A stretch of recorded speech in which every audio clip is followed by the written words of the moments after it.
tupi. Ayun, kailangan ay walang burbula.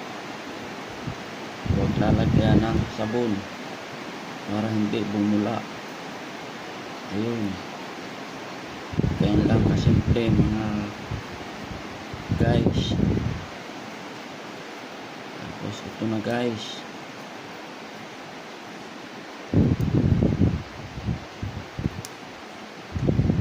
ano na yan guys, ganyan mo ganyan guys.